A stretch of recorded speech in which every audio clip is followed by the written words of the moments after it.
thank you so much for coming. I'm so excited to be speaking to you tonight. Thank them. I would have happily come anyway. So tonight we're going to cover sort of like 4 of your key works in games, but then we're going to be probably going on sidetracks as well. So I think if we could start with the clip from Journey, because that's the first one we're going to talk about, that'd be great.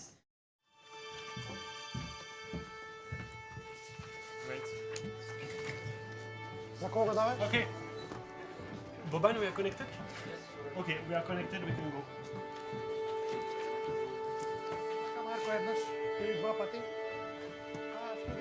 Austin Wintory, The Journey, Session 1.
So Journey, for many people, is like your big breakthrough game.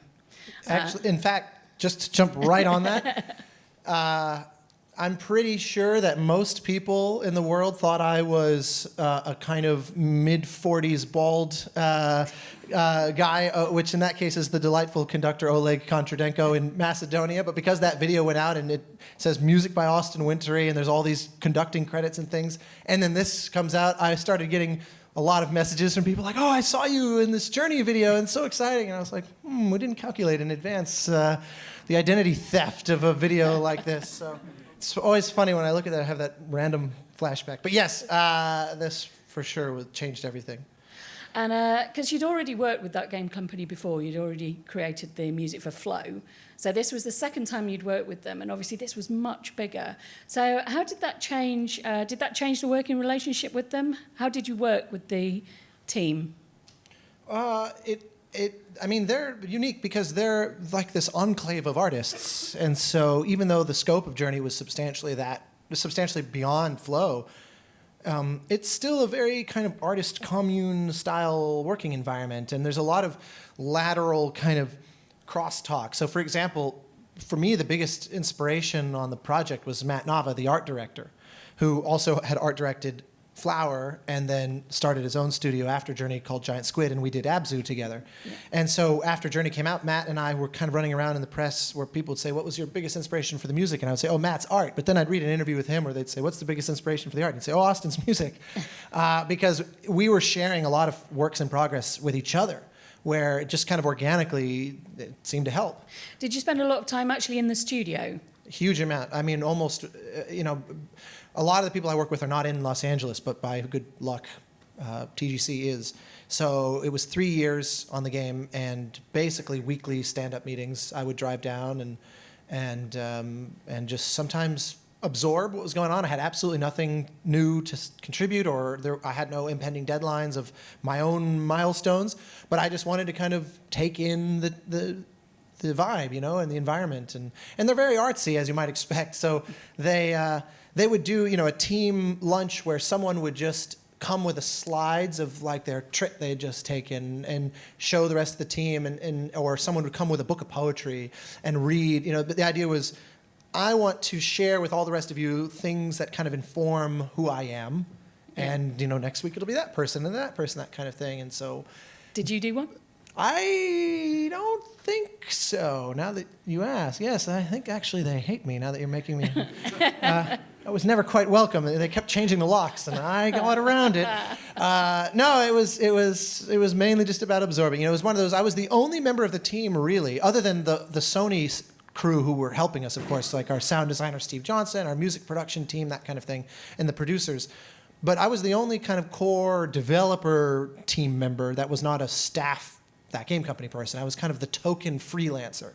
So I was invited in, but always very much as a guest instead of, I was kind of the honorary team member of that game company. But were you only on that project when you were developing Journey? Was that the only project you were focused on at that time, or did you have lots of other projects that were on the go? Yeah, I did. I had a lot of other concurrent films, that would come and go in a 6-week span. Yeah. That kind of thing, typical sort of film schedules. But because Journey ran for 3 years, it was impossible. I mean, I couldn't possibly have survived on only that one job. Yeah. But also creatively, I like if the schedule will allow it, and I can logistically handle multiple projects. But with games, that's not uncommon because it's very often such a protracted schedule that I'm able to, or elongated schedule, I should say, I'm able to, take a week off, focus on a film, and there will be, a 2-week period where I'm doing both, where it's kind of like I alternate every other day, or it's like before lunch is the game and after lunch is the film, or whatever.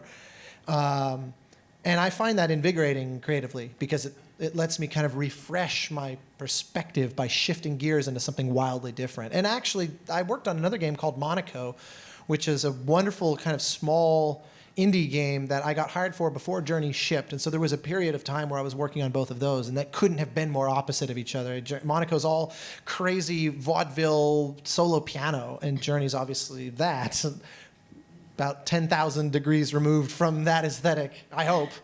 So how did you implement the music in Journey? Did you actually implement it yourself? Were you working with a programmer? Did you use Fmod? So we were Sony had invested in their own proprietary music engine called Scream. Yes, which they have happily said, okay, to hell with that. That was not a good idea. I'm pretty sure everything is in WWise now.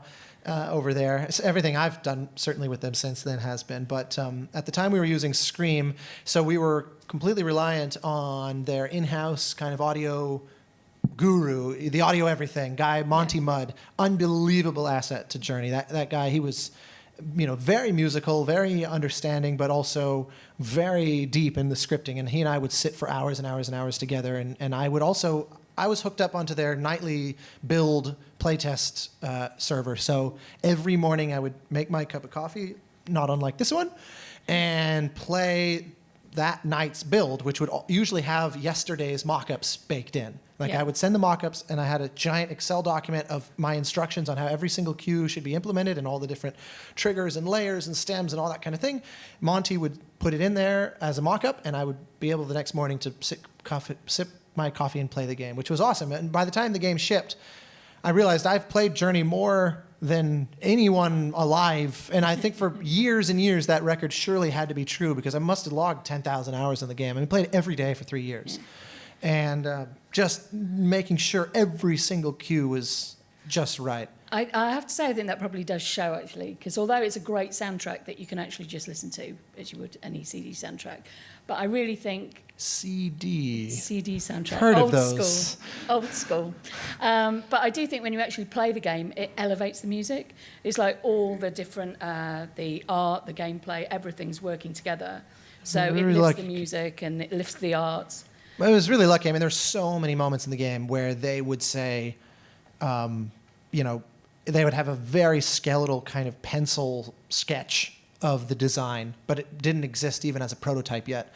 And they would say, here's the emotion we're after. I mean, a perfect example was there's a big sequence 2/3 of the way through the game where you're given this kind of overview of everything that's happened. It's one of the only sort of actual cutscenes in the game where it's just this playback of this big panorama that surrounds the player, and it's this huge moment musically.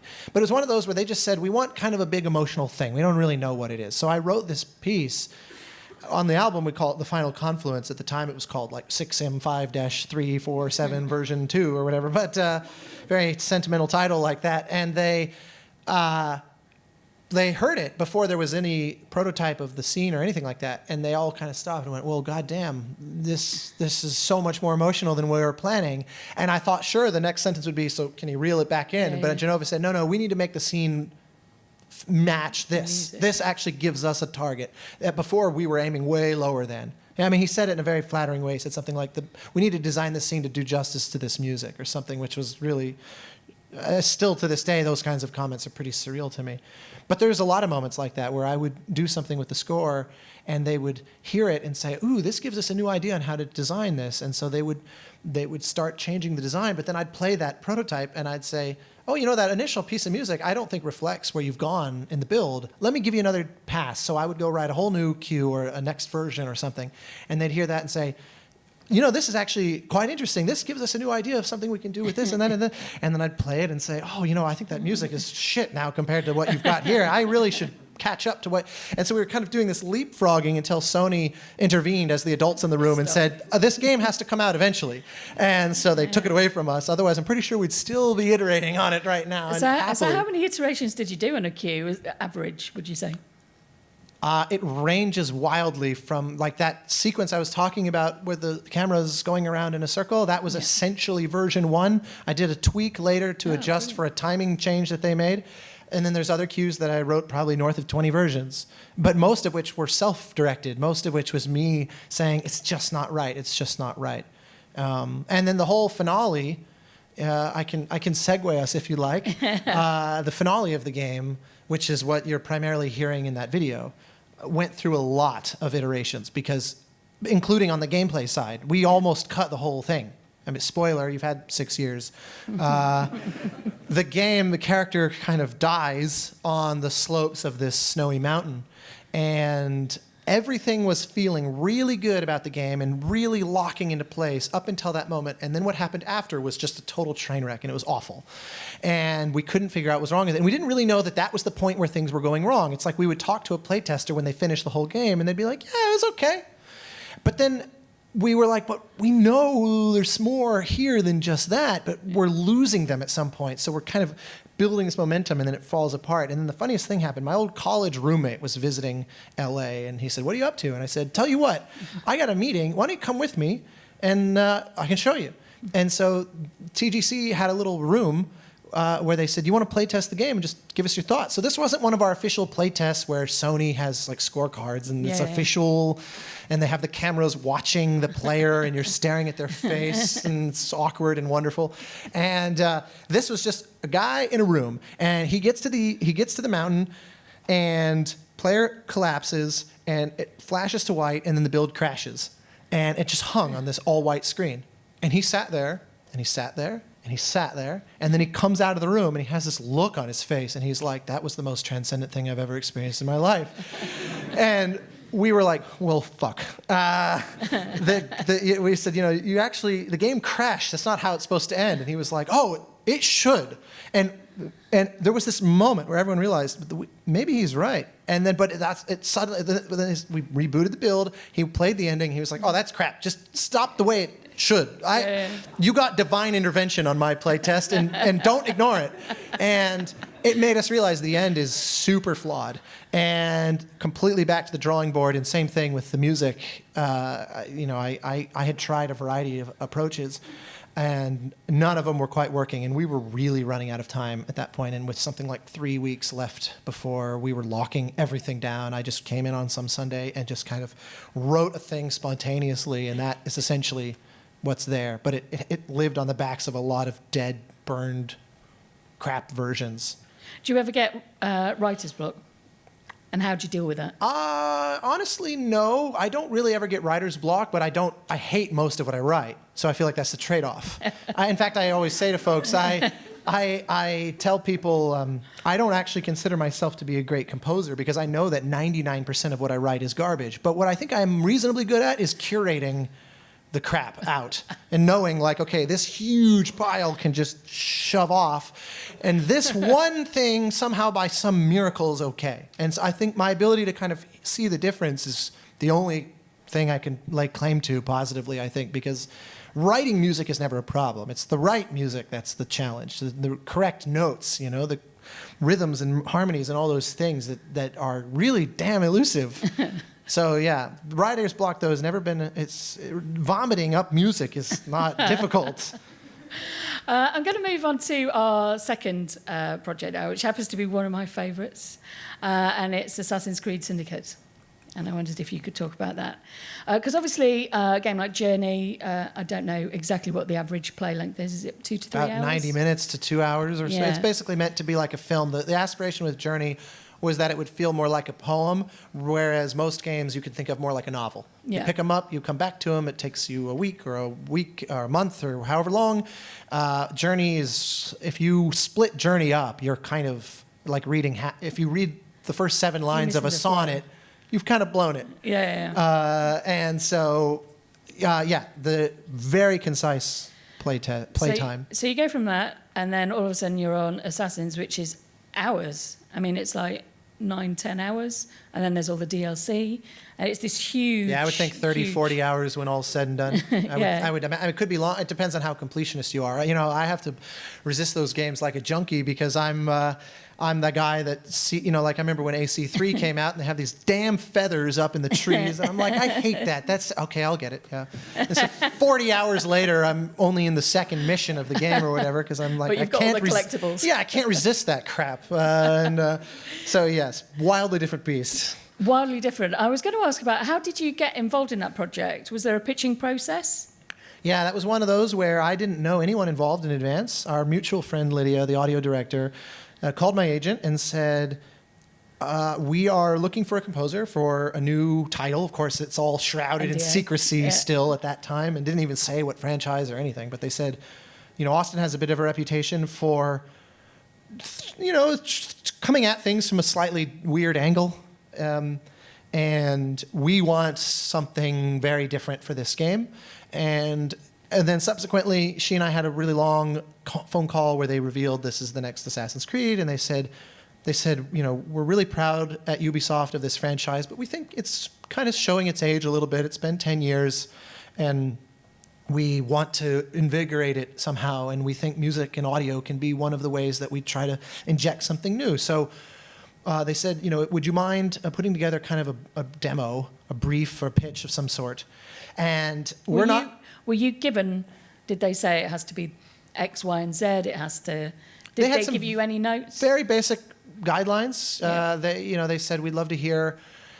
They gave me a basic rundown on who the characters were, this twin sibling assassins, and how the game is kind of a relationship with their father. Yeah. Their father who was gone. The game has this subtext of them trying to live up to legacy. And so, which I also found immediately compelling because it was unlike most of the Assassin's Creed games. It wasn't about some Joe Nobody becoming an assassin. It was two people that they've been in this lifestyle forever, and you're stepping into the characters who are these veterans basically already, even though they're quite young. Mm-hmm. And so that made a big difference, knowing that information in my pitch, because I said there should be a cockiness to the music. It should have a almost sarcastic quality. These are two young, arrogant, very skilled assassins where 99% of their foes have no chance of surviving. And they know that, and they're super arrogant about it. And so I said the music should take complete ownership over that, and it should not feel like danger. In fact, what if it's like this kind of macabre dance of death, like a waltz? And Lydia lit up and was like, go on. And of course, I was sure that the phone was going to hang up because I was starting to go down a rabbit hole that was so off the path of the other AC games. But she said they gave no musical references. They just said, here, it's Victorian London. It's the usual kind of AC, assassins versus Templars, end of the world, all kinds of like aliens or whatever the hell. It's an oddly sci-fi franchise beyond its poster art, and so they walked me through that, and I'd played all of them up to that point anyway, and they said, so now just hit us with anything that comes to mind. They said, we will give you no creative direction, and the more you push it, the better. And again, I thought, well, I'm going to take you at your word, and then I will not get hired. And I was shocked when they called back and said, can you start? I mean, they practically called back the next day and said, can you start tomorrow? I mean, she tripped all over herself to make it happen. And any of the ideas that you used in your pitch, did they make it through into the final game? The theme is verbatim, note for note. I didn't. In fact, I didn't rewrite a single cue on the whole project after the first cue.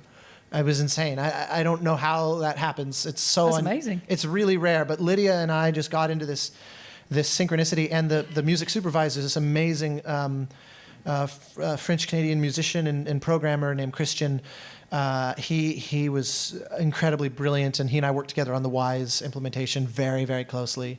And I went to them and said, I've played all the previous games, and I have a laundry list of things that annoy me about the way the music is implemented. Yeah. Again, I thought that might be very impolite, and they were like, please, tell us. And because I said, it drives me nuts that I can whip out my hidden blade and take someone down in 2 seconds, and yet it triggers this dramatic, epic action music. That sucks. And they said, you're right. And I said, so how about, we develop an algorithm where below certain levels of difficulty, music cannot trigger, and we go with a less is more approach.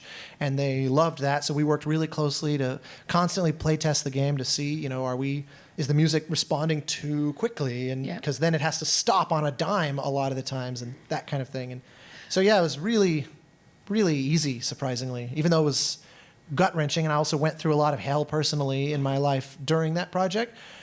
It was shockingly fluid the whole time.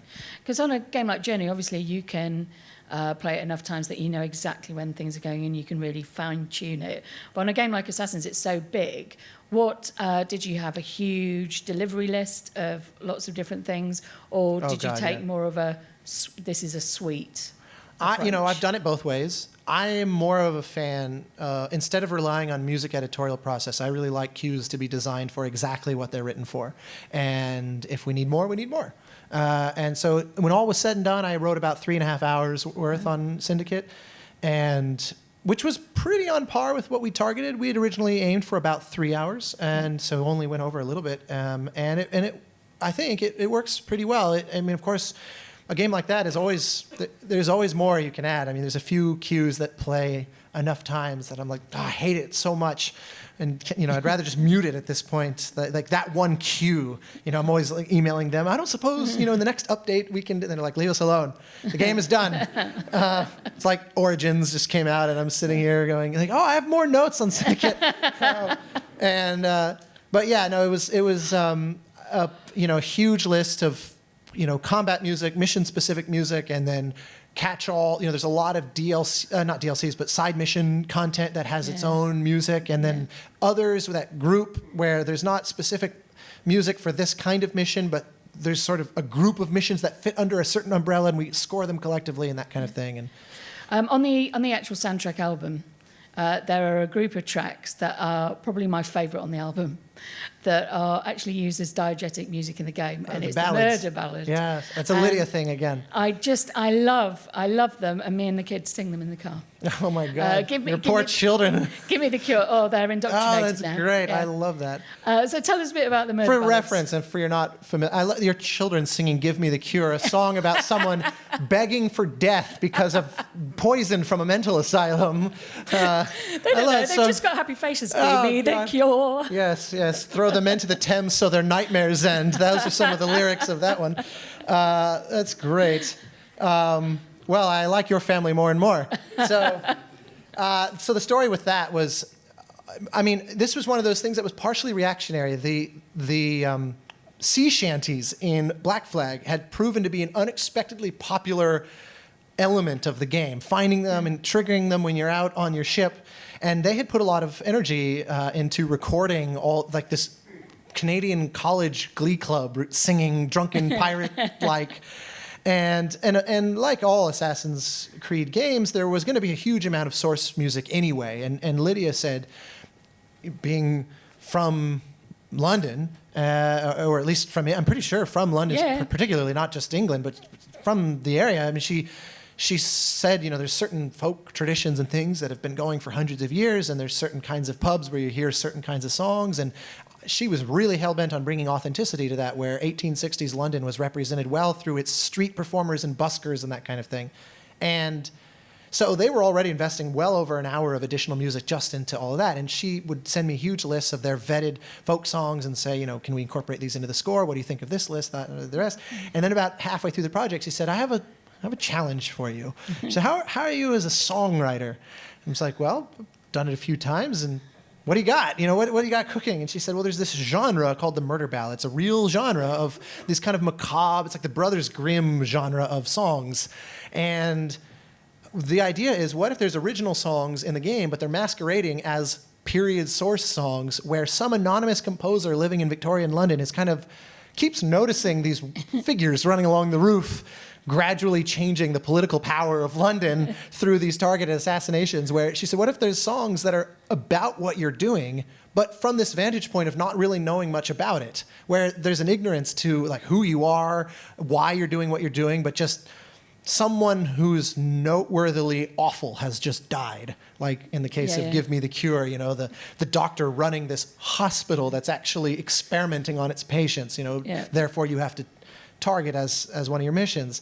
Well, it's like you complete that mission, and then as you wander through certain areas, you'll hear a song reflecting what you just did. And so it was the only time it's ever been in my career where my deliverable was sheet music, because they were hiring separate musicians to record all these different versions, and like different male voices, different female versions, fast, slow, very drunkenly versus very kind of properly, and it was hilarious. And I had just finished one of the most amazing things I'd ever worked on in my entire life, which is an evening-length theater piece called This Gaming Life, with this incredible trio of songwriters from Australia called Tripod. And I said, I'd love to do this, but I want to work with these three guys. Can you hire them to co-write it with me? Because if nothing else, they are the best lyricists I have ever met by far. But they're also quite brilliant songwriters. Yeah. And so I just sent a couple of the things that we had done, and Ubisoft said, great, pulled the trigger. And the four of us wrote those 6 songs, and it was definitely one of the most fun times I've ever had in my career. So on both of these games, obviously they were recorded with an orchestra. Do you have a team that you work with? Do you have a group of orchestrators you always use, a conductor, or do you conduct yourself? Mm-hmm. Well, I conduct myself, except in the case of remote recording, which is fairly common, like you saw in Journey. Yeah. That was actually my first time ever doing remote recording, where I'm somewhere in the world and the musicians are somewhere else in the world, and we're monitoring through a combination of Source Connect and Pro Tools and Skype. Yeah. And so in those instances, I defer to the local conductor. Although in the case of Journey, I was so nervous. I had never not conducted my own music before. So I insisted on like a 2-hour call with the conductor the day before, and we went through every single note of every bar of every cue. And I wanted to make sure that he knew what he was dealing with, and knew where the tricky spots were going to be, what I thought could be easy, you know, what we would need probably 5 or 6 takes of versus 1 or 2 takes, that kind of thing. And also give him a chance to ask me any questions, just since he knew the local musicians. Certainly I didn't know them at all. He and I we've worked together so many times that I just send the parts, and we chat 10 minutes before the downbeat, because he understands, he briefs them on all the oddities they're about to find, all the weird left turns and harmonies that make musicians often hate me rather quickly. And so I normally do conduct it, though, and I have a wonderful team, a copyist I've been working with. He taught music copying in my college at USC in LA. Right. He was the one who taught us what the industry standards were for how your sheet music should look. And so when I got my first gig a month out of school, I called him and said, you just taught me all this stuff, but can you do it? He's the only person I've ever worked with since in more than almost 15 years. And orchestration, similarly, I've got a team I really, really cherish. Susie Sider is my main orchestrator. She and I kind of tag team the orchestrations usually. I have a guy whose job title is Midi Transcription, who basically preps the scores for her. So it's a pattern where I write the cue, send it to him, he cleans it up and exports it into notation software. She goes through and does a polish pass to try to reconcile all the little notes I leave her in my DAW to make sure the score is formatted. Then she sends that to me, and I spend another hour or two going through and changing things and saying, well, you know, she marked this forte, but I think it's actually supposed to be like piano, but the samples suck and it sounds like forte in the mock-up. It's really piano. Or what. Go through and I make a lot of changes on that, and I add all the bowings and blah, blah, blah, and then send it to the copyist. So. Do you get a choice on where it's recorded, or do the dev teams tell you we're booking Air Studios or we're booking Nashville? Do you get a choice? Basically, yes. I've never had a dev team tell me that kind of thing, but the publisher will often have requests. I mean, usually it has to be a buyout recording. That's kind of the only thing they care about. So I live in LA, but LA, the union, to work with the local union, there is no buyout contract. So I can't record in LA. There's no contract available. And so, but they're like, I don't care if you do, Prague or Bratislava or Macedonia or Nashville or London or anywhere else. You know, here's the brief and here's the production requirements that we're kind of expecting, but how you get there is up to you. Now I have worked on projects that were not package deals where it's being managed through an audio department. Like I worked a little bit with Sony, for example, on The Order 1886, and that was one where the audio team with whom I'd worked on Journey and Flow, they run everything through in-house. So that was actually one where it's like, we've booked Air or Abbey Road, and this is where it will be, that kind of thing. Yeah. But generally, I'm left to make those decisions. Awesome. It's fun. On that note, should we play the Abzu? Sure. Video? That was definitely one where Abzu was a rare one where they is that Air? Abzu? That's it all at Air, yeah. The Abzu they just said, literally do whatever you want. I mean, there was no reference music, it was just have at it. And I went down a weird, well, you'll see. We were trying to come up with a good collective noun for harp. Like it's like a murder of crows and that kind of. So our wonderful librarian here, Jill Streeter, came up with this beautiful term, an Ethereum of harps, since we had 7 harps. So anyway, I guess we can. Yeah, let's play it. Play that madness.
So when Abzu came out, obviously comparisons were drawn to Journey. I'm going to say... inevitably. But this is my take on it, and it might be incorrect. So in Journey, I felt the music, as I was playing the game, was very narrative, and it actually followed the journey, and it was the emotion that the player was feeling. We actually called the score the narrator. So Oh, right, okay. spot on so far. Keep going. But with Abzu, I felt that the music was themed more about the locations rather than the... Yeah, I wouldn't say that. Yeah, actually, I would agree with that. It is more. It is narrative still, but the narrative itself is more abstract. So it ends up being more kind of impressionistic by design. But even though it's still actually hitched to the same basic quality of following the game's narrative. Yeah. But Abzu had a much more kind of fuzzy goal for the narrative takeaway.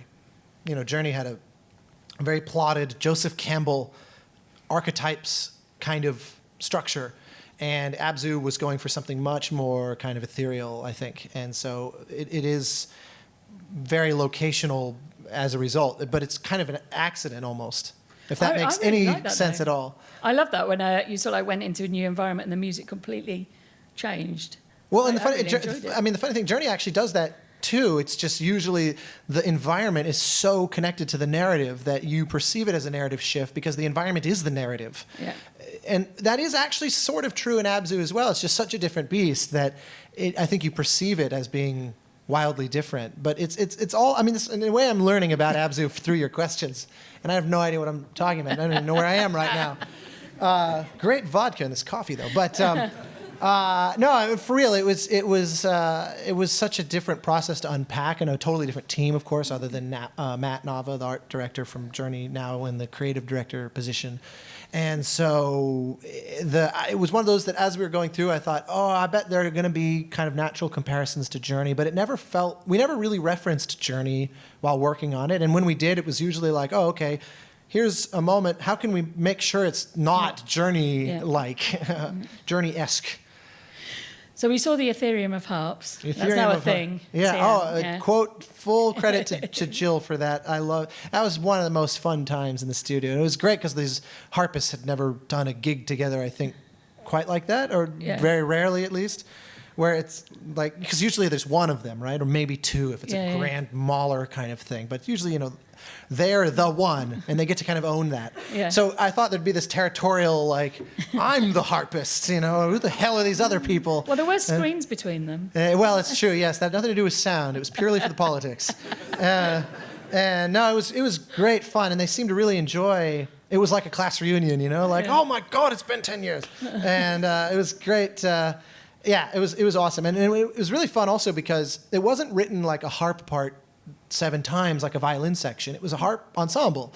So they were numbered 1, 2, 3, 4, 5, 6, 7 counterclockwise, like from right to left, basically, in this almost half circle configuration. So harp 4 in the exact center was the kind of concertmaster, this amazing woman, Skyla. And so anytime I wanted just one harp, I would usually lean on harp 4 because she's the kind of the top of the roster, but also it put it in the center of the stereo field because we were dropping them into the mix exactly how they sat in the room. And so, there were a lot of times where I would do harp 1 and 7 only in mirror of each other. So you have this wide open middle and the extreme left and right, this faint plucking. And then I would do effects where it sweeps left to right, where they would just say on their part, don't play until the person to your left or to your right has started. And there were a few times where I would actually trigger that manually, where I would just kind of listen and I would point and then point and then point and run it down the line and then cue them off and create these waves back and forth and all that. So it was so much fun. You could never get away with that on for any other game probably. Were there any other things that were really different that you added to that score? I mean, the whole thing was kind of one big experiment. We worked with the London Voices Choir as well, and it was one of those where I wanted the whole score to be generally a bit top-heavy. So the choir was 18 voices, 12 altos and sopranos, and then 6 tenors and no basses whatsoever. And the tenors were constantly up there with the altos.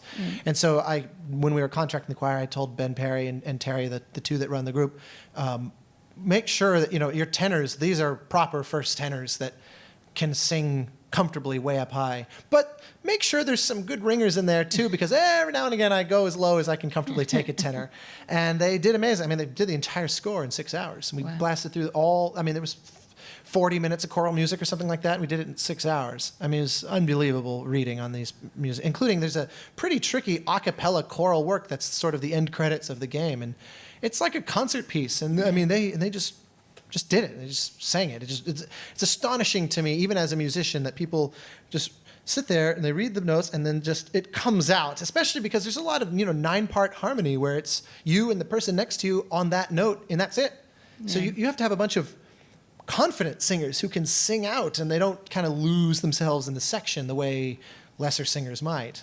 It was amazing. And yeah, and then all that had to be mixed, of course, with a little dabbling of orchestra. And there was a bunch of oboe solos that were all recorded in Florida. I found there's this amazing oboist named Kristen Nagus who gigs around orchestras in Florida, like the Orlando Philharmonic and that kind of thing. But she's a big gamer and talented musician. And so she started putting YouTube videos online of herself doing covers of video game music she liked. Yeah. And so one day I get this email that says, hey, check this out. And it's an English horn cover of the theme to Journey. Mm-hmm. And she had made like an orchestral mock-up backing track for herself that was pretty well done. And then she did that little game I mentioned, Monaco, and then I did another game that no one played called Horn. Wonderful little game, but sadly no one played it. And she did a cover of that too, so I was like, I need to have this person in my life. Yeah. And so I reached out to her, and Abzu was a 3-year period as well. And so at the very beginning, I reached out to her and I said, you want to record on this score? You obviously can record at home, like in your living room or however you're doing it. Yeah. Quality is not an issue. So how can we develop a kind of a pipeline? And so she kind of was initially shocked. I think she probably thought it was a prank call or something. And then started recording in 3 years, made her the star soloist of that game. And then since then, the word's gotten out, and a zillion colleagues that feature her left her. I mean, Gareth uses her heavily as well, and it's amazing because she also plays 4,000 other instruments too. I mean, she plays basically all woodwinds. I mean, including from all over the world. So she's my secret weapon, basically, and all started with Abzu. So you mentioned that there was some games that you worked on that hadn't been sort of like monster hits. Is there one game for you that you absolutely loved the music that you created for it? No. But it just didn't make... There's no way to end that sentence where my answer's going to change. But you didn't make it... Okay, you enjoyed writing the music for it. Oh, yeah, sure. But when it went to market, the game wasn't a success. Oh, been plenty. People... I'm very lucky that quite a few of the games I've worked on did get noticed. But people have a tendency to see only those. But there's plenty others. And one I worked on came out last year that we emailed a little bit about called Deformers. That was made, so I worked a little bit on the order with Jason Graves. He did 99% of that score. I don't want to oversell my involvement. But we worked a little together at the beginning, and I had this wonderful relationship with Ready at Dawn, the developer, and they're particularly one of their co-founders is this guy Andrea Pacino, who's this anomaly of a human being because he is a full-blown, like Stallone mid-70s bodybuilder. No joke. If you look up Andrea Pacino, everybody get out your phones, look up Andrea. This guy, he's like 10 feet tall and 400 pounds of raw muscle. He looks like Colossus, I mean, he is a beast, and he like rides Ducati motorcycles. But he's the chief technical officer of Ready at Dawn. He built their engine from scratch. So he's this brilliant programmer and physics simulation guru, right? But he's also this conservatory-trained pianist. He grew up in Italy. He's got this thick accent. And he grew up in Italy playing piano. So he's this die-hard music lover. I mean, you start talking Puccini or Verdi with him, and he'll just burst into tears at the mention of it. And so I remember they called me down to talk about the order, and he pulled me aside from the meeting and had Journey and Banner Saga stuff, and was asking me to sign it and was asking me all these questions, and we became immediately really close friends, and we'll have these long, nerdy conversations. And so when working on the order, he started on a project that was kind of a tech demo for himself, just for fun, that grew and grew and grew until it became Ready at Dawn's next game, which was called Deformers. And he called me and he said, why don't you do the score? And I'm good. That's it. That's all I'm going to say. Literally write anything you want. I don't he said this game is a much smaller budget than the order, but we've set aside. They set aside a disproportional amount for score for the size of game that was. I mean, it really let me do whatever I wanted. And they said the only thing is there's no storyline whatsoever. The game is purely just blobs smashing into each other like Smash Brothers, except it's all about this physics simulation in a 3D kind of tilting, crazy, drunk environment. And the characters are like, you play like a ball of sushi and things like that. I mean, it's totally ridiculous. And so he said, I just embrace the insanity. And so I got to write the wackiest, weirdest score I have ever done. I worked with this incredible accordionist named Ksenia Sidorova, recorded her here at AIR, and a great brass ensemble doing like turbocharged mariachi music, and then there's orchestra. So Kristen, she plays all these penny whistles and bansuri and all these wonderful various kind of non-Western wind instruments, or non-orchestral wind instruments, I should say. And it just goes on and on. It's the weirdest, most bizarre whistling, like a spaghetti western that then goes into like this very posh waltz, and it's just weird. I have no idea how to explain any of that score. It was absolutely a blast. And the game came out and was played by 4 people, and the score heard by maybe 5 people. But it was, absolute privilege. It was one of those that it doesn't matter how many people played it. It was, and Andrea and I will forever be brothers, I think, on that. Yeah. Talking about Christina, so I'm going to move on to the Banner Saga now. And I love the instrumentation of the Banner Saga so much. Was she involved in that? Because I loved Kristen, all the... you mean? Yeah. Yes, on the I third loved all one. the horns. She actually only joined in the party on the third, by the time of the third game, which is coming soon. Let's make it not one of those that no one ever played. But yeah, she is heavily featured as kind of the central soloist of the third one, except it's not one instrument. It's every time we hear her, it's a composite of 4 instruments. Right, okay. I worked on a game called Absolver with her in a similar capacity, where we created a kind of instrument by layering a lot of instruments, and that became our formula. Yeah. And we kind of approached Banner Saga 3 in a similar manner. But I'm perhaps getting ahead of myself on it. But yes, she, needless to say, is heavily featured. But otherwise, it was all, the orchestra in the room, basically. So, because it's based on Norse mythology. Correct. And so how much research did you do around the instrumental palette you were going to use, what instruments you were going to choose, or was it really just gut instinct as to... Sort of halfway in between. I mean, it's inspired by Norse mythology, but it is not a Norse mythology game. Yeah. So the characters are kind of Viking-esque, but it takes place in a completely made-up mythical, almost like Middle Earth or something. It's its own world. It's not our world. Yeah. And nor is it the world of Viking mythology either, which is more or less our world anyway. But, other than, all the mythology part of it, I suppose, but landscape-wise. And so I was not under any direction to kind of make it authentically Viking. Yeah. But even if I had, it turns out there's not really much there. I mean, it's one of those that archaeologically they know so little about what that music would have been. There's a few instruments that have been recovered from various graves and things like that, and they can infer from their design what the music might have sounded like in terms of what speaks best within the design of that instrument. But there's certainly no record of written music or anything like that. So the whole concept of Viking music is largely a mystery anyway. Yeah. But it wasn't an issue. I did a little research. There's an instrument that is kind of associated with the Vikings called a buka which is basically just a lamb's, like a shofar. Yeah. It's a lamb's horn that's been hollowed out and finger holes drilled into it. And there's a musician I know in LA named Noah Gladstone who's primarily gigs as a trombonist, but like Kristen, he loves to collect instruments and he plays 1,000 different things. Yeah. And he's always looking for an excuse to buy more. And so I said, have you ever heard of a buka horn? And of course, he was like, yeah.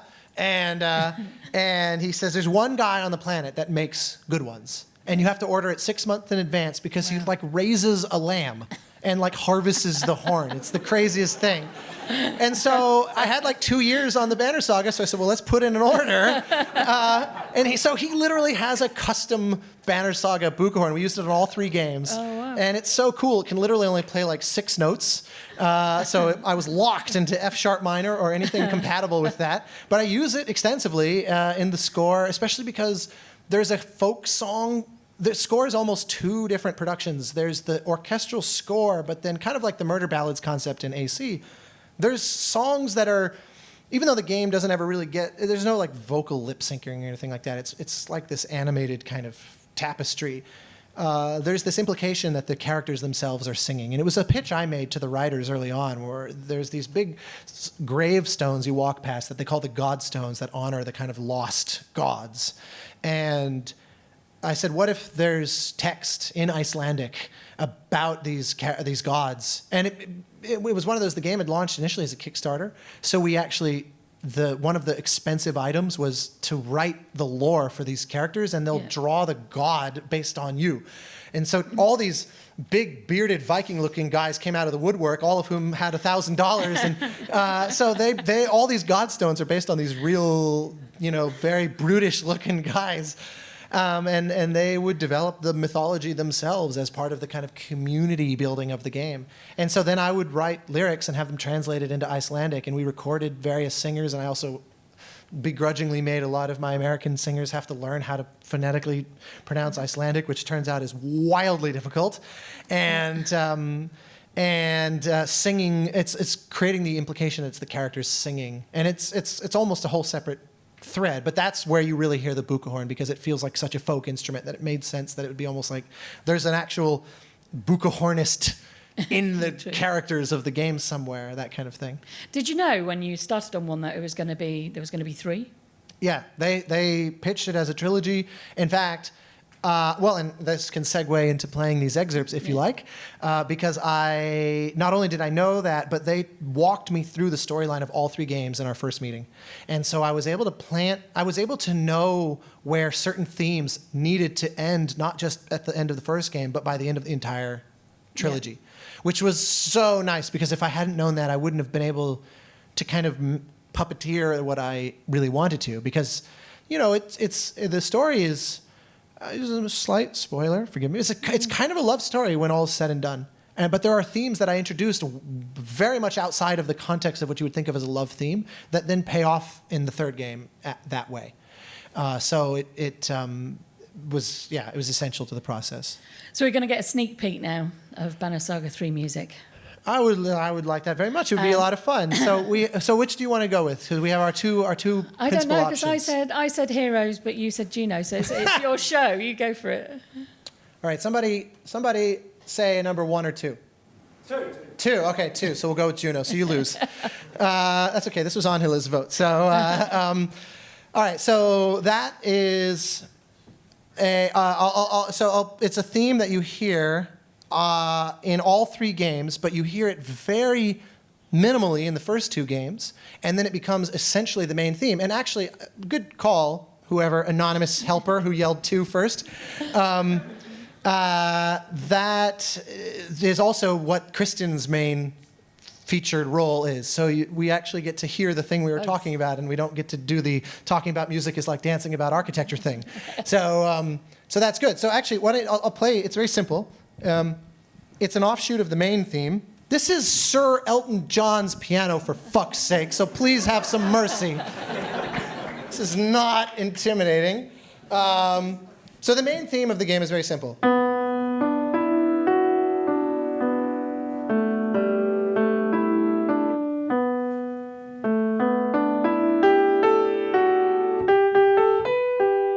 So that's sort of your central theme that ties it all together.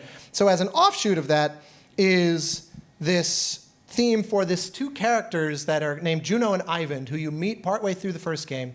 And they're almost like wizards or, Gandalf-type characters. They're called Menders in Valka, within the mythology of the Banner Saga, but they're magic caster types. And we know very little about them for the first 2 games. And so I wrote a variation on the main theme that is something that whenever they show up, we kind of hint at it. So here's how it sounds.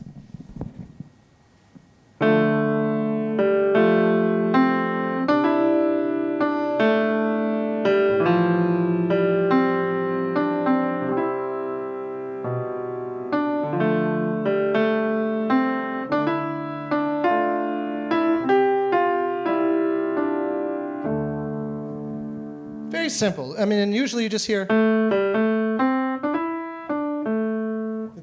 It's almost like a folk melody. So I guess let's play the first MP3 in the Juno folder. I'll let you know very quickly if you played the wrong file. So this is the first time you hear it.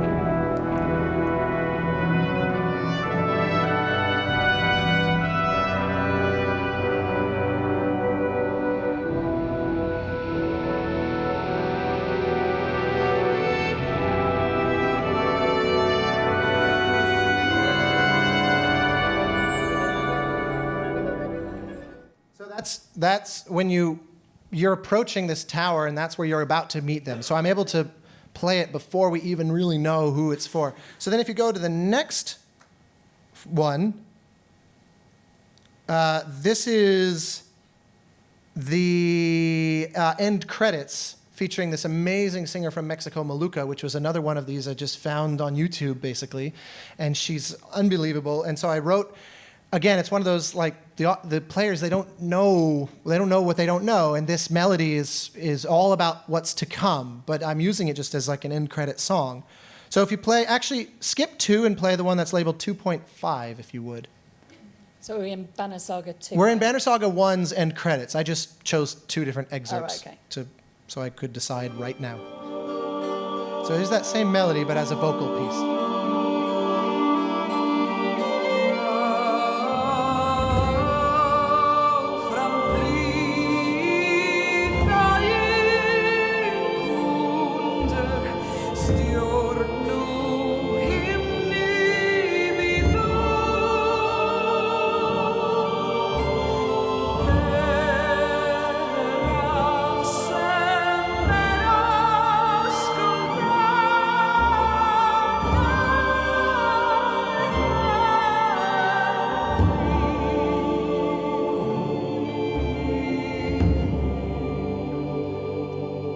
So that's more obviously this melody.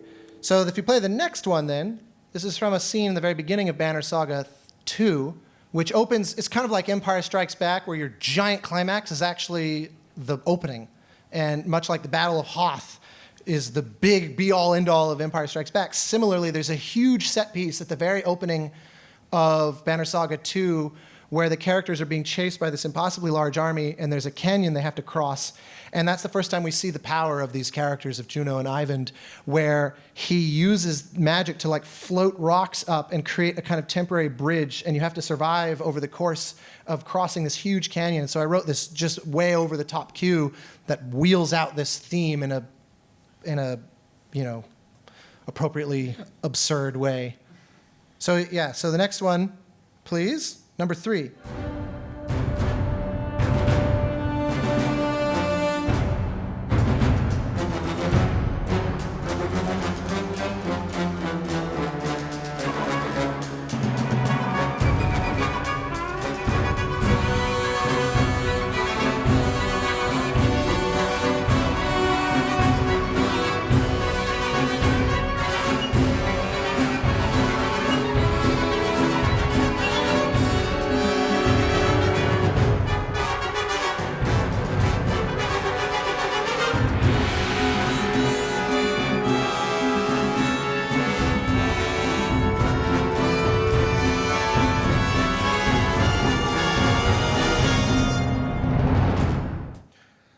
Nice and Sunday, easy listening. And these games, by the way, are also ones where they never give me notes. They just let me, I just keep getting more and more like vicious, and they're cool, man, I love it. They're such dark games. I mean, they're basically about the end of the world, but instead of saving the world, it's about confronting death with dignity. So it's like, it's already rather light and fluffy to begin with. So I guess if we plow right along, in the interest of time, I'll skip the other Banner Saga 2 instances, and we'll move to our exclusive preview. Never before heard instances of how that theme shows up in Banner Saga 3. So if you go to the one labeled 5, this is where you'll hear Kristen now. And she's playing a combination of 4 different, like, English horn and this bizarre thing it's like a mouthpiece and broken piece of crap. It's called a zaphoon. I mean, it's the most buzzy, nasally, it's like a broken saxophone. And that merged with like a bansuri, and now I'm blanking on and a recorder. like a tenor recorder. And we hybridized those to become this new instrument, and you'll hear the theme starts to get super weird. And I won't say why because it's a spoiler. So let's hear 5.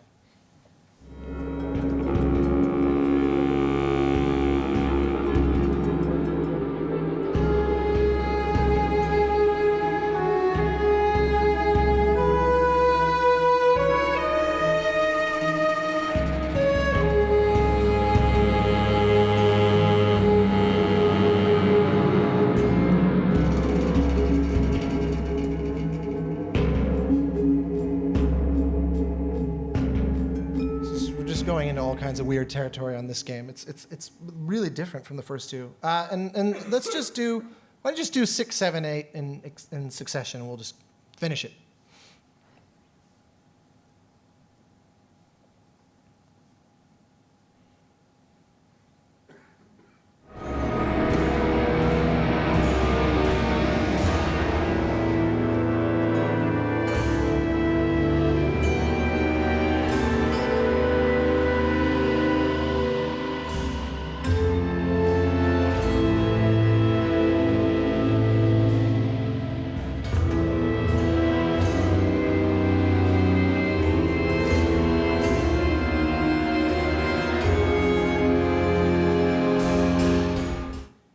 So that's more of the orchestra, obviously, handling the melody.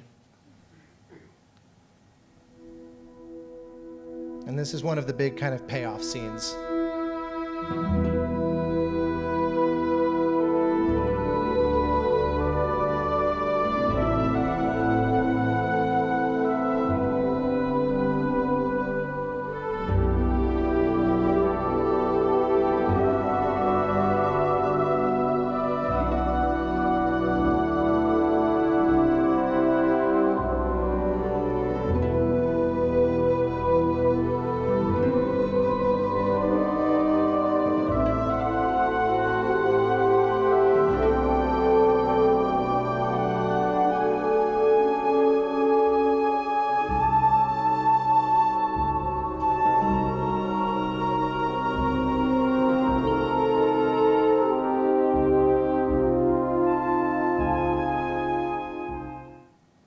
And then finally, a last little bit of mayhem. Saxophones.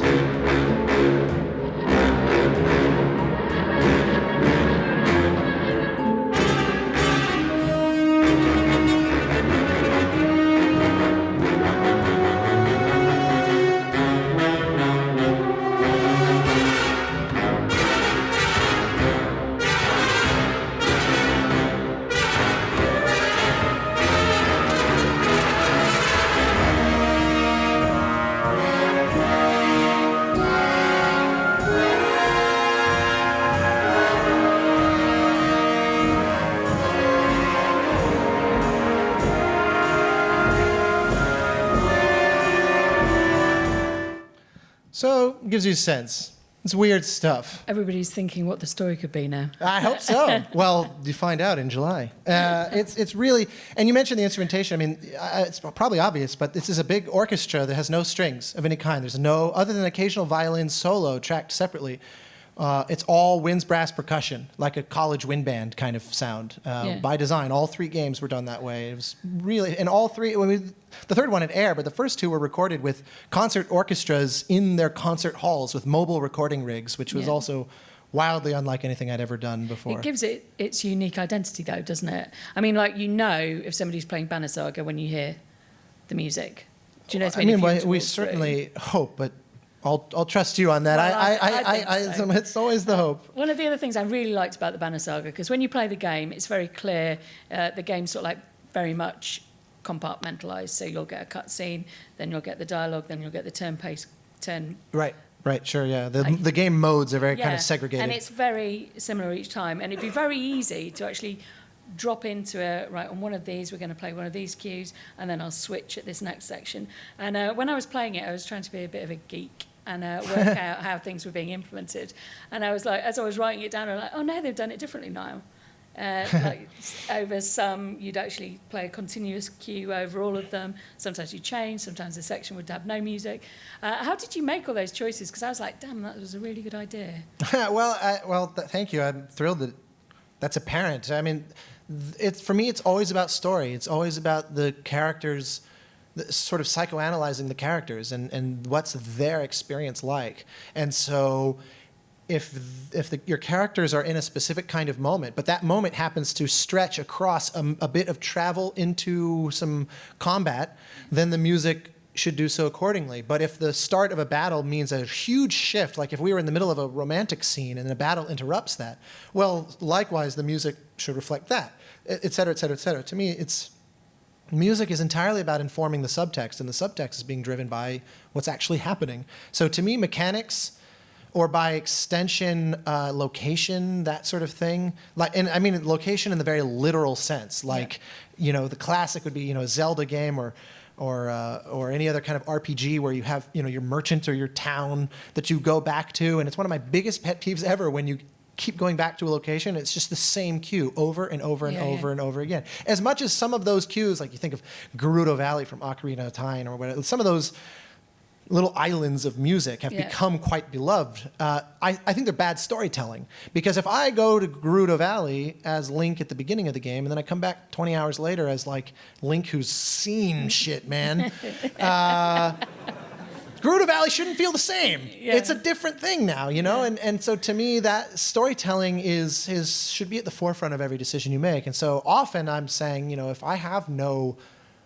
if there is no narrative significance of a place the first time I go to it, what if there's no music? What if the music has to be earned? Or if nothing else, the music should change quite a lot. And of course, on Assassin's Creed, you can imagine this was a big challenge because it is an open world game. And so we tied a lot of the location-specific music to the narrative, where it had multiple versions of a cue depending on where you were within the narrative when you went there, which required a lot of extra music to be able to do. But that, to me, it was like, okay, this way at least, if I get into a fight in front of this pub, in front of Buckingham Palace, not that there's a proliferation of pubs in front of Buckingham Palace, but you know what I mean? If it's at the beginning of the game where all the enemies are going to be super high level beyond me versus at the end, that should where I'm on par with them now. That's a very different emotional experience for Jacob and Evie. And it's the same in the Banner Saga. Even though that's a much more linear, it's not open world by any means.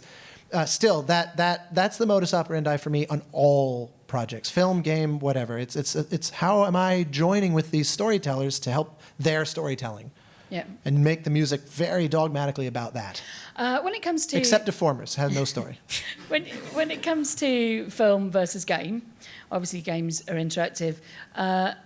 What challenges does that give you as a composer as to how you actually write your music, having to write for this interactive medium, thinking about how things are going to branch or crossfade or... Yeah, well, that's obviously you nail it with even just the phrasing of the question.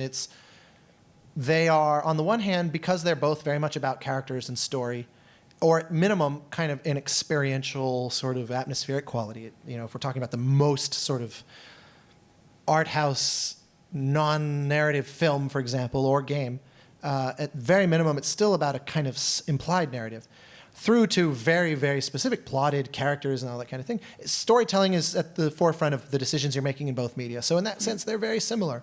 But the technique is wildly different as a result. Because, the interactive elements of games, which I am very passionate about going down the rabbit hole of. Journey was this thing, and unlocked a new dimension of my personality because I realized just how crazy I could get with interactive music. Because it became about, okay, what's the experience I want to make? Now, how the hell do we figure out how to create a system that can do that? As opposed to, here's the system. It's going to be a bass track that adds drums when you're running and then crossfades when such and such thing. And you're handed the system to compose to. Instead, it was like, let's dream up what the player, based on our play tests of what the player's behavior is likely to be, let's just see how we can score that to match in this perfect way. And then then just answer the question of what system is needed to match it. In fact, sometimes what I would do is I'd just video capture myself playing the game, and then I'd score a piece of footage and say, okay, how can I make it so that every single time certain things happen, these happen, but then these other things are just kind of cool, happy accidents, and then start to kind of like pull it apart and put it together. But I don't actually these days like to rely on that kind of, because it's still linearizing the process quite a lot. Do you, are there certain tricks that you've learned over the years that you always come back to? It's like with me, I really love doing crossfading different stems to increase intensity and stuff. It's a sort of like fail-safe, really like doing it. Have you got something that you sort of like, it's your fallback, or you always end up sneaking it in, like, again, if you're a sound designer, a favourite sound effect you always do? Yeah, exactly, like the Wilhelm, which at this point is in bad taste, I think. But yes, for me, there's a few things that are very useful time and again. One of them, I'm a big fan of, I've never thought of a good and visual analogy. The only thing I can ever think of is, you know, the little number lock combos on luggage where you have your row of numbers, and then you can see kind of hidden partially at an angle above and below the kind of higher and lower number. I've often conceived of cues in a structure similar to that, where you have a base cue, which would be like this set of numbers facing you. And then if you scroll one, it's kind of combining that with another cue, or you tilt it the other way, but you can't have it both. You have to choose one. Yeah. So it's basically a cue that has a central foundation and then additive layers, but they're not sort of globally additive. Because sometimes you're told, write a cue and then can break it into constituent elements, and then they can be recombined in any possible combination. Yeah. But I'm not a fan of that because, I mean, sometimes that is the right choice. But in general, I'm often not a fan of that, because what it means is the more generic and less perspective-driven the music is, the more effective it is in that kind of environment, because you're just mixing and matching all these different elements. And so I like things that have a little bit of a stronger opinion on what's going on in the game, where certain combinations, they don't work, they can't work. And so I end up doing that trick on most every game, where you could almost think of it like a Y, where there's the sort of vertical base that's always there, and then you end up either here or there, or sometimes there's multiple, it's like a Y with a lot of tree branches. A tree. And also known as a tree. And that becomes sort of your approach, where you're creating cues that have constituent elements that are actually mutually exclusive of each other.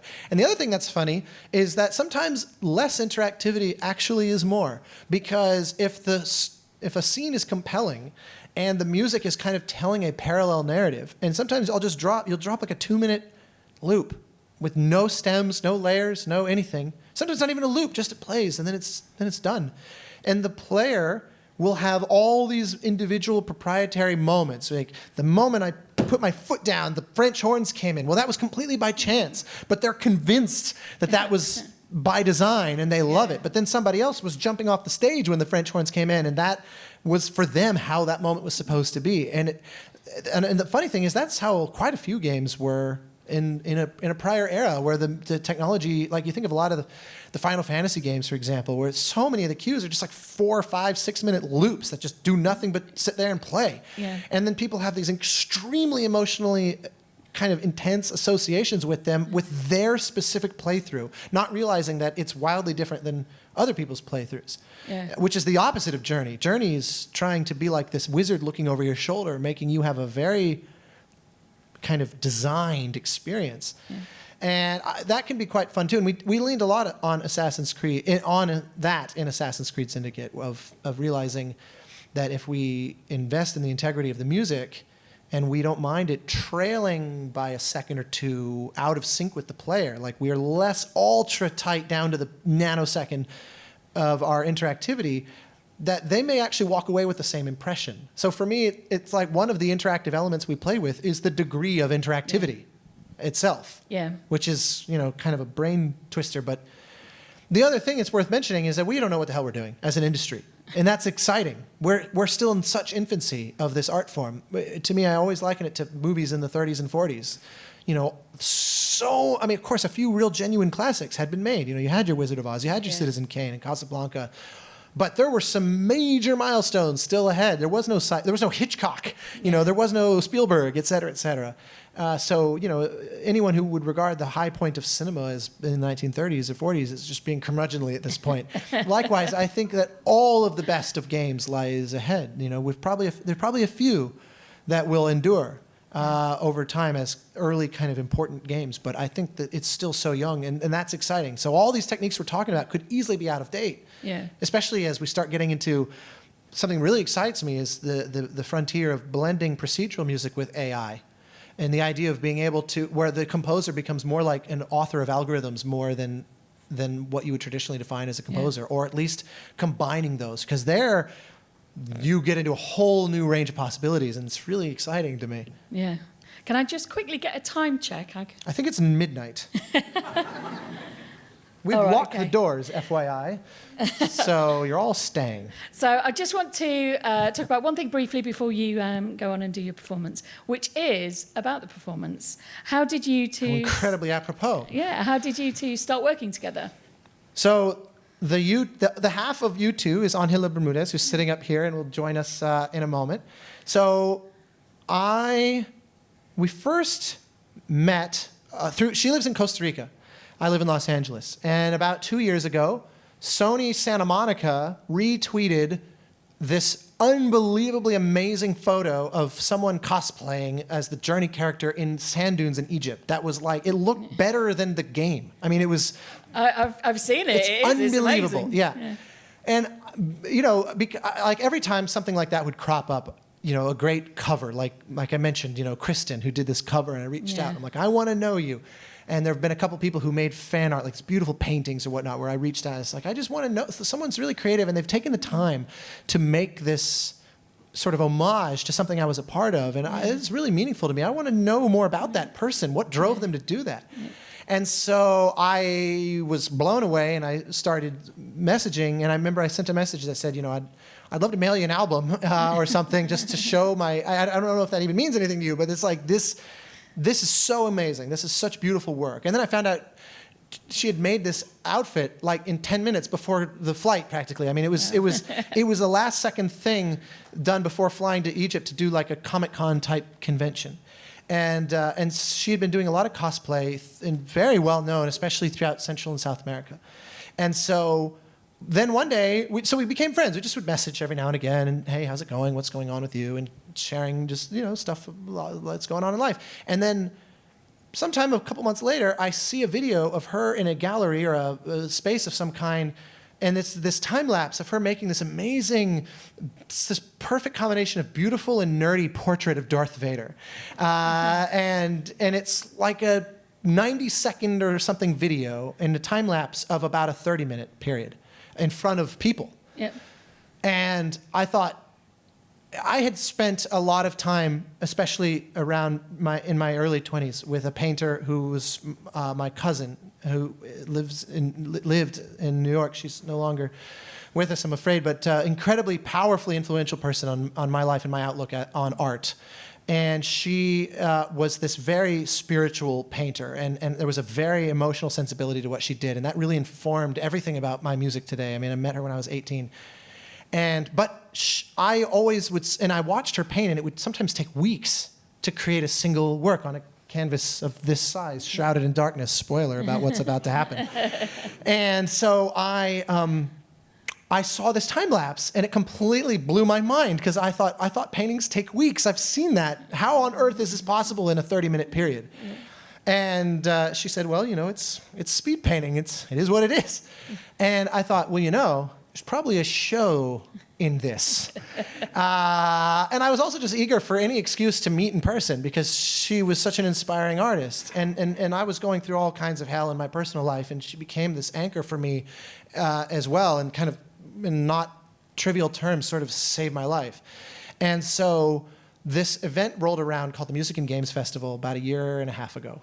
And they asked me, we had done Journey live there the year before. We did the whole game as a live staged event where players were playing the game, and we recreated the score 100% acoustically, interactively, exactly as an entire playthrough.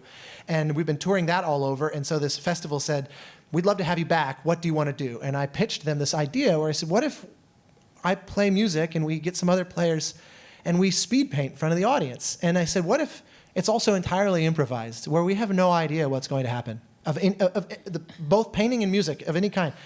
And of course, I don't even know if I discussed this with Angela yet. I just kind of threw this out there and volunteered her. And they said, great, we'll do it. And so we met for the first time in Washington, D.C., and just basically I sat at the piano, she stood at the canvas, and it's like, we're going to tell a story, but collaboratively and with no words, and where we have no idea what the story is. And so then we later called it dialogues in Spanish. And we've been doing it all over the world now, and all different kinds of formats. And we are experimenting with all kinds of things. Like, we've been talking to voice actor friends about the idea of there being an improvised narrator who's giving their interpretation of what's going on. And then we've also tried it, like, we're doing it in Poland next week, or in a few days, with Tina Guo, the cellist from Journey. She's also a spectacular improviser, and so we're going to play together as well, along with a flute player named Sarah Andon. And so, yeah, it's just this wonderful and terrifying way to make yourself vulnerable to a very, very forgiving audience. It's an exploration of pure creativity and storytelling is the idea. And it actually altered forever my thinking of what music can be, because music was so much about writing and not about my own on-the-fly performance. I'm not a fan of improvising as a compositional technique, for example. I don't just sit piano and play and then like pull ideas out. It's more methodical than that usually.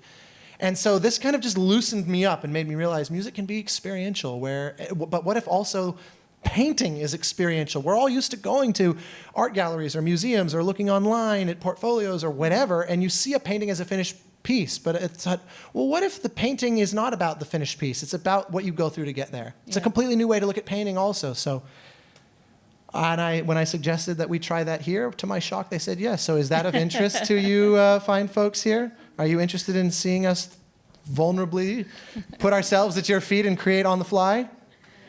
Okay, kind of had me nervous there for a second. Cool.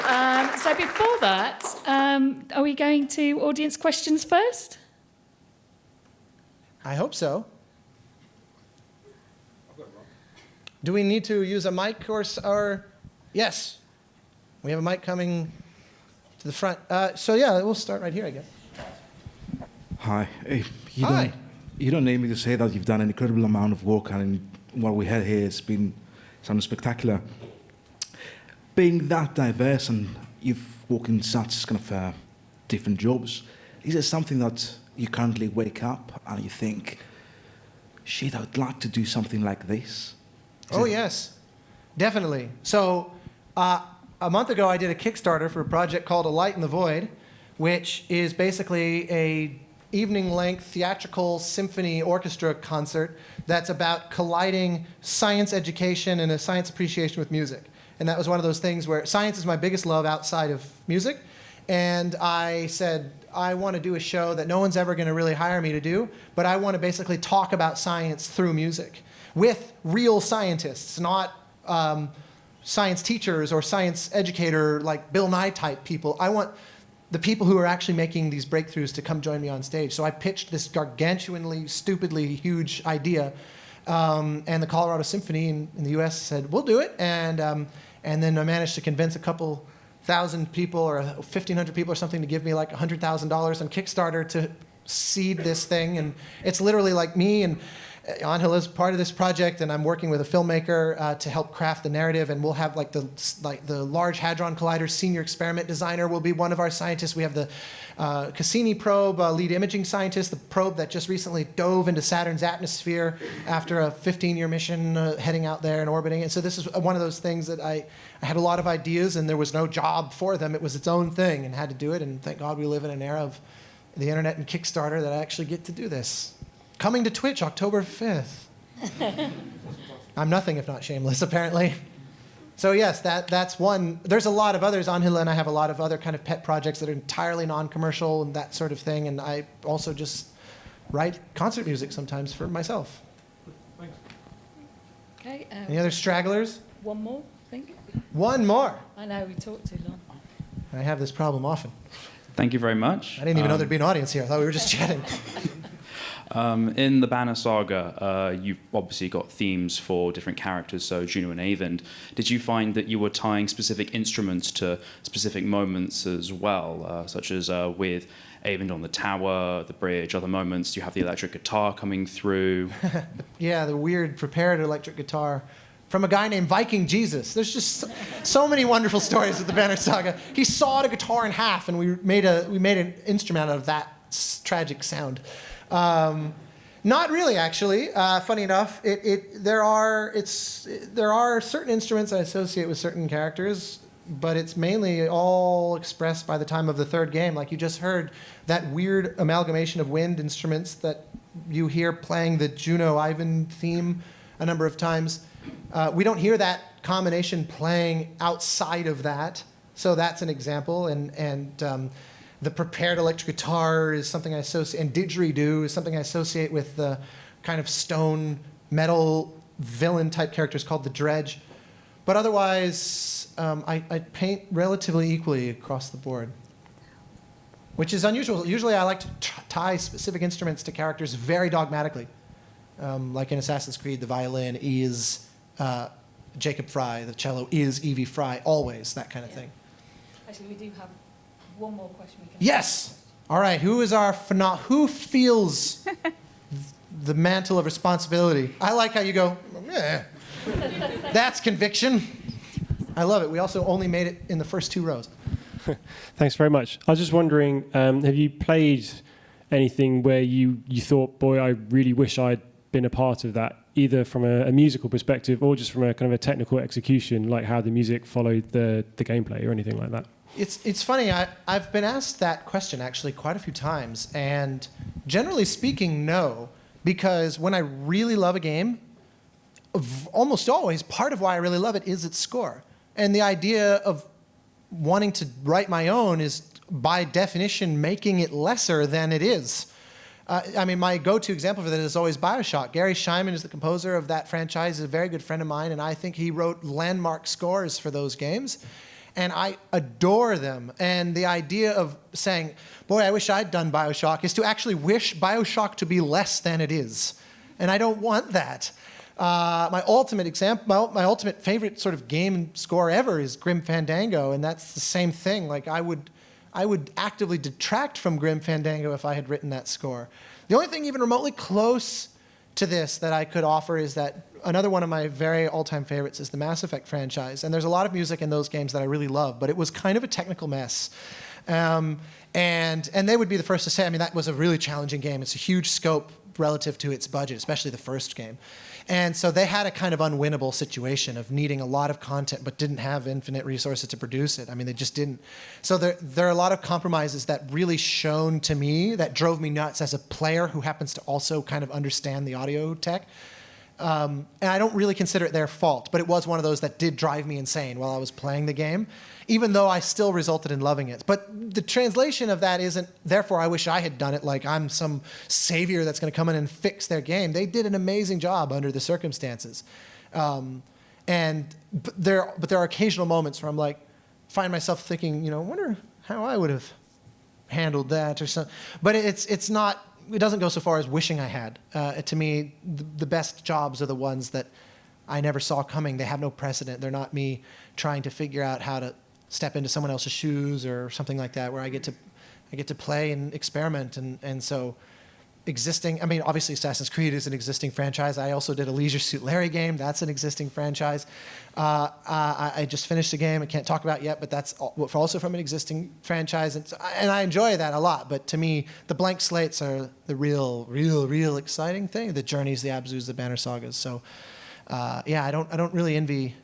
In fact, I'll go even farther as to say, not only do I not really envy my composer friends and colleagues in that way, but one of my favorite things is celebrating what they do. I mean, Jessica Curry, who hope all of you are at the concert tomorrow night, here as well, Royal Phil doing PlayStation in concert. Jess will be hosting that, and she wrote Dear Esther, Everybody's Gone to the Rapture, So Let Us Melt, Amnesia, A Machine for Pigs.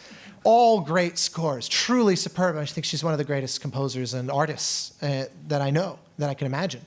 And I don't look at her jobs and say, oh, damn, I wish I had scored that. I'm like, I feel goddamn lucky to live in a world where she made that thing and I get to play it. Right, on that note, could we give Austin a big hand?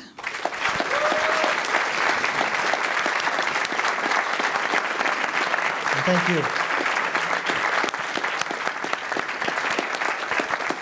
So I think I'm right in saying... Wait. And for Adele for so graciously dealing with me.